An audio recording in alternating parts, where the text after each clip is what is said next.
The love charm. The desperate heart. In the village of Aika, there lived a young woman named Nola, whose beauty was as radiant as the morning sun. She had skin as rich as the earth after rain and eyes that held the depth of the river. But beauty alone could not win her what she desired most: love. For years, she had loved Adisa, the blacksmith's son. He was strong, with arms sculpted from years of working with fire and metal. He had a smile that could melt even the coldest heart, but it never melted for her. Adisa had eyes only for Sade, the daughter of a wealthy trader. Sade was graceful, adorned in the finest silks, and had suitors lining up to offer her gifts. Nola, a simple weaver's daughter, could never compete. And so, she turned to the one thing that could change fate: a love charm. The witch of the forest. The villagers spoke in hushed tones about Nana Kumi, the old woman who lived deep in the forest. Some called her a healer, others a witch. But all agreed on one thing: she had the power to make a heart bend to another's will. One moonless night, Nola wrapped herself in a dark cloak and walked into the forbidden woods. The air was thick with the scent of unknown flowers, the rustling of unseen creatures sending shivers down her spine. At last, she reached a small hut, its roof covered in dried herbs, bones hanging from the doorway.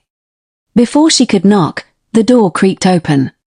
"I was expecting you," Nana Kumi said, her voice like wind through the trees. Her old eyes, sharp as a hawk's, studied Nola's face. "You seek love, but not the kind that comes freely." Nola swallowed. "I need Adisa to love me." The old woman chuckled, low and knowing. "Love forced is never love at all, child. But if you insist, I will give you what you seek." She reached into a clay pot and pulled out a small vial filled with a dark, shimmering liquid. "3 drops in his drink," Nana Kumi instructed. "And his heart will be yours." Nola hesitated. "Forever?" The old woman's smile faded. "No charm lasts forever. There is always a price." But Nola was too blinded by love to ask what that price was. The love that wasn't real. The next evening, during the village festival, Nola poured 3 drops of the potion into Adisa's palm wine. She watched as he took a sip, her heart pounding like the drums in the square. At first, nothing happened. Then, his gaze found hers, and something in his eyes shifted. The indifference that had always been there melted away. He smiled at her, truly smiled, as if he had just seen the most beautiful woman in the world. From that moment, Adisa was hers. He no longer looked at Sade. He no longer cared for anything but Nola. His love was overwhelming, consuming. He followed her everywhere, whispered sweet words she had once dreamed of hearing. But something was wrong. His love was not warm and steady, like she had imagined. It was frantic, desperate.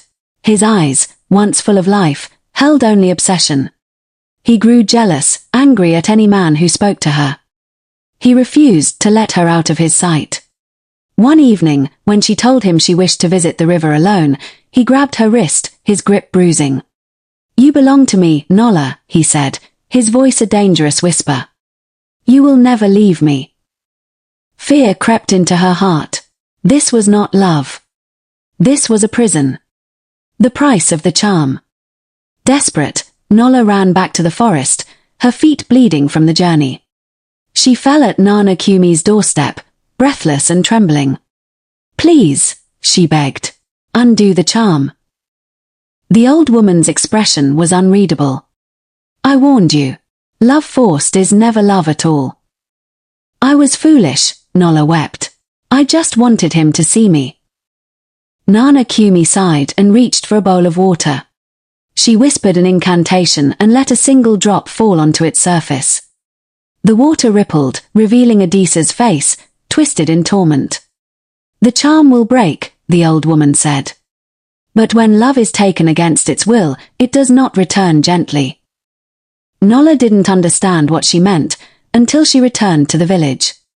She found Adisa at the river bank, staring into the water, his body trembling.